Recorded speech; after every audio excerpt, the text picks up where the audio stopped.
നമസ്കാരം. China Indian ഭൂമി കയ്യേറി എന്നത് എക്കാലത്തും ചൂടേറിയ വിവാദങ്ങൾ ക്ഷണിച്ചു വരുത്തിയിട്ടുണ്ട്. 1962 ചൈനീസ് ആക്രമണത്തെ തുടർന്ന് ഇന്ത്യക്ക് നഷ്ടപ്പെട്ട ഭൂമിയെക്കുറിച്ചും അതിന് ഉത്തരവാദിയായ ജവഹർലാൽ നെഹ്റുവിനെ കുറിച്ചും ഏറെ അവമതിപ്പോടെയാണ് ഹിന്ദുത്വവാദികൾ കഥകൾ പ്രചരിപ്പിച്ചിരുന്നത്. എന്നാൽ കഴിഞ്ഞ 10 വർഷത്തിനിടെ ലഡാക്കിലെ അക്സായ് ചിൻ ഉൾപ്പെടെ ഭൂമി ചൈനയ്ക്ക് വിട്ടുകൊടുത്തു എന്നതിൽ തുടങ്ങുന്ന ഒട്ടേറെ കീഴടങ്ങലുകളുടെ ഉത്തരം തേടി BJPയുടെ തന്നെ മുതിർന്ന നേതാവ് ഡോക്ടർ സുബ്രഹ്മണ്യൻ സ്വാമി നടത്തിയ വിവരശേഖരണ യാത്ര നിർണായകമായ ഒരു വഴിത്തിരിവിലെത്തിയിരിക്കുകയാണ്. ഇന്ത്യൻ ഭൂമി ചൈനയ്ക്ക് വിട്ടുകൊടുത്തതിലെ തർക്ക വിഷയം അതീവ രഹസ്യമായി സൂക്ഷിച്ചിരിക്കുന്നതും എന്നാൽ മുതിർന്ന രാഷ്ട്രീയക്കാരനായ ഡോക്ടർ സുബ്രഹ്മണ്യൻ സ്വാമി ശക്തമായി ഏറ്റെടുത്തിരിക്കുന്നതുമായ കാര്യമെന്ന നിലയിൽ ബന്ധപ്പെട്ട വിവരങ്ങൾ വിവരാവകാശ അപേക്ഷ പ്രകാരം നൽകാൻ കേന്ദ്ര വിദേശകാര്യ മന്ത്രാലയത്തിലെ പബ്ലിക് ഇൻഫർമേഷൻ ഓഫീസർക്ക് കേന്ദ്ര വിവരാവകാശ കമ്മീഷണർ നിർദ്ദേശം നൽകി. വിദേശകാര്യ മന്ത്രാലയത്തിന്റെ പബ്ലിക് ഇൻഫർമേഷൻ ഓഫീസർ ഓഗസ്റ്റ് 3-ാം വാരത്തിനകം മുഴുവൻ വിവരങ്ങളും നൽകണം എന്നാണ് ഉത്തരവിൽ പറഞ്ഞത്. കമ്മീഷന് മുമ്പാകെ ഒരു കംപ്ലയിൻസ് റിപ്പോർട്ട് സമർപ്പിക്കാനും കേന്ദ്ര വിവരാവകാശ കമ്മീഷണർ ഹീരാലാൽ സമരിയ വിദേശകാര്യ മന്ത്രാലയത്തോട് നിർദ്ദേശിച്ചിട്ടുണ്ട്. വിവരാവകാശ നിയമത്തിന്റെ വഴി സ്വീകരിച്ച ഡോക്ടർ സ്വാമി ഒരു വകുപ്പിൽ നിന്ന് മറ്റൊന്നിലേക്ക് തട്ടിക്കളിച്ച തന്റെ അപേക്ഷയുടെ അവസ്ഥയിൽ ഏറെ നിരാശനായിരുന്നു. വിദേശകാര്യ മന്ത്രാലയത്തിന് സമർപ്പിച്ച സ്വാമിയുടെ വിവരാവകാശ അപേക്ഷ ആദ്യം തട്ടിക്കളഞ്ഞത് ഇപ്പോൾ മറുപടി നൽകാൻ ആവശ്യപ്പെട്ട് കേന്ദ്ര വിവരാവകാശ കമ്മീഷണർ ആവശ്യപ്പെട്ട അതേ ഉദ്യോഗസ്ഥനാണ് എന്നതാണ് ഏറെ രസകരം. അന്ന് സ്വാമിയുടെ വിവരാവകാശ അപേക്ഷ ആദ്യം കമാൻഡറായ ബോർഡർ മാനേജ്മെന്റിന് കൈമാറി. എന്നാൽ ഉത്തരം നൽകാതെ അത് അദ്ദേഹം പ്രതിരോധ മന്ത്രാലയത്തിലെ പബ്ലിക് ഇൻഫർമേഷൻ ഓഫീസർക്ക് കൈമാറുകയാണ് ഉണ്ടായത്. അവിടെ നിന്നും തട്ടിയ ആ വിവരാവകാശ അപേക്ഷ പിന്നെ എത്തിയത് കരസേന ആസ്ഥാനത്താണ്. അവിടെ നിന്നും അത് ആഭ്യന്തര മന്ത്രാലയത്തിലെ ചീഫ് പബ്ലിക് ഇൻഫർമേഷൻ ഓഫീസറിലേക്ക് തട്ടി. ഇങ്ങനെ തട്ടലോട് തട്ടൽ നേരിട്ട അപേക്ഷയ്ക്ക് എവിടെ നിന്നും ഉത്തരം ലഭിക്കാതെ വന്നതോടെയാണ് സുബ്രഹ്മണ്യം സ്വാമി വീണ്ടും കേന്ദ്ര വിവരാവകാശ കമ്മീഷനെ തന്നെ അഭയം പ്രാപിച്ചത്. നേരത്തെ ചൈന കൈക്കലാക്കിയ ഇന്ത്യയുടെ പരമാധികാര ഭൂമിയുടെ 1996 പരസ്പരം അംഗീകരിച്ച യഥാർത്ഥ നിയന്ത്രണ രേഖ സംബന്ധിച്ചു വന്ന മാറ്റങ്ങളുടെ അടിസ്ഥാനത്തിലാണ് ഡോക്ടർ സ്വാമി വിവരങ്ങൾ തേടിയത്. 2014 മുതൽ ചൈനയ്ക്ക് വിട്ടുകൊടുത്ത ഭൂമിയുടെ വ്യാപ്തി, ബഫർ സോൺ കാരണം നഷ്ടപ്പെട്ട ഭൂമിയുടെ വ്യാപ്തി, എന്ത് കരാറിന്റെ അടിസ്ഥാനത്തിലാണ് ഇന്ത്യ അക്സായ് ചിൻ മേഖല ചൈനയ്ക്ക് വിട്ടുകൊടുത്തത് എന്നിങ്ങനെ രൂക്ഷമായ പ്രശ്നത്തിന്റെ മറ്റ് ചില വശങ്ങളും സ്വാമി തന്റെ വിവരാവകാശ അപേക്ഷയിൽ ഉൾപ്പെടുത്തിയിരുന്നു.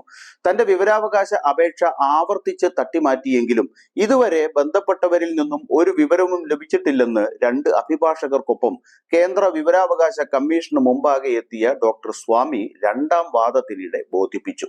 ഇതിനോട് പ്രതികരിച്ച വിദേശകാര്യ മന്ത്രാലയ പ്രതിനിധിയാവട്ടെ വിവരാവകാശ അപേക്ഷ സ്വീകരിച്ചിട്ടുണ്ടെന്നും ഔദ്യോഗിക രേഖകളിൽ സൂക്ഷിച്ചിരിക്കുന്ന വിവരങ്ങൾ നൽകിയിട്ടുണ്ടെന്നും വാദിച്ചു. എന്നാൽ അത് മുഖവിലക്കെടുക്കാൻ കേന്ദ്ര വിവരാവകാശ കമ്മീഷണർ കൂട്ടാക്കിയില്ല.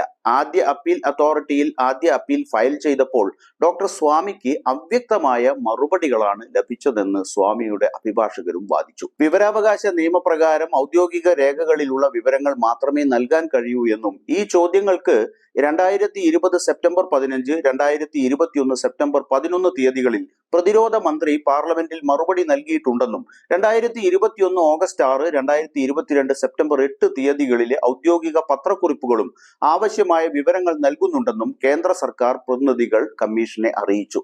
ഇതിൽ അതൃപ്തി പ്രകടിപ്പിച്ചാണ് ഡോക്ടർ സ്വാമി 2-ാമത്തെ അപ്പീൽ നൽകിയതെന്ന കാര്യം മറുപടിയിൽ കമ്മീഷണർ ചൂണ്ടിക്കാട്ടി.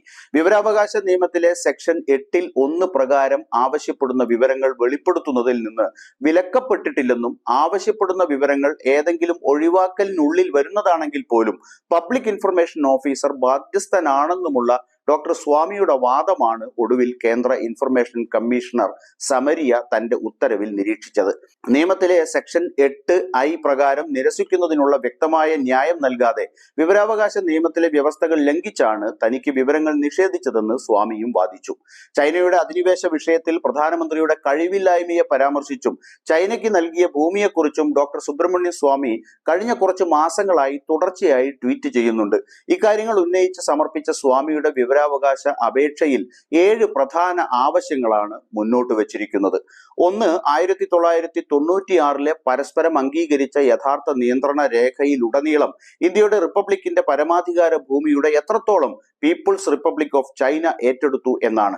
2022 നവംബർ വരെയുള്ള കൃത്യമായ ഗ്രൗണ്ട് ഭാഗം കാണിക്കുന്ന അതേ മാപ്പ് ദയവായി നൽകുക എന്നാണ് ആവശ്യപ്പെട്ടത്.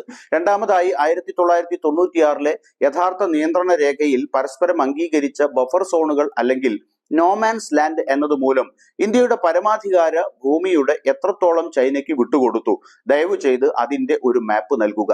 3, 2014 മുതൽ ഇന്ത്യയുടെ പരമാധികാര ഭൂമി എത്രത്തോളം പീപ്പിൾസ് റിപ്പബ്ലിക് ഓഫ് ചൈനയ്ക്ക് വിട്ടുകൊടുത്തു, ഓരോ വർഷവും അതിനായി ദയവായി ഒരു മാപ്പ് നൽകുക. 4, 2014 മുതൽ ബഫർ സോണുകൾ അല്ലെങ്കിൽ നോമാൻസ് ലാൻഡ് സൃഷ്ടിക്കപ്പെട്ടതിനാൽ ഇന്ത്യയുടെ പരമാധികാര ഭൂമി എത്രത്തോളം നഷ്ടപ്പെട്ടു, ദയവ് ചെയ്ത് അതിന്റെ ഒരു മാപ്പ് നൽകുക. 5, ഏത് കരാർ പ്രകാരമാണ് ഇന്ത്യ അക്സായ് ചിൻ പ്രദേശം ചൈനയ്ക്ക് വിട്ടുകൊടുത്തത്, അങ്ങനെയെങ്കിൽ വിട്ടുകൊടുത്ത പ്രദേശം ഉൾപ്പെടെയുള്ള ഡോക്യുമെന്റേഷൻ ദയവായി നൽകുക. 6, 1996 മുതൽ എത്ര തവണ ഏതൊക്കെ തീയതികളിലാണ് രാജ്യങ്ങൾ തമ്മിലുള്ള പരസ്പരം സമ്മതിച്ചിട്ടുള്ള യഥാർത്ഥ നിയന്ത്രണ രേഖയിലൂടെ ഇന്ത്യൻ പ്രദേശത്ത് ചൈനീസ് സൈന്യം അനധികൃത കടന്നുകയറ്റം നടത്തിയത്, ദയവ് ചെയ്ത് അതിന്റെ വിശദാംശങ്ങൾ നൽകുക.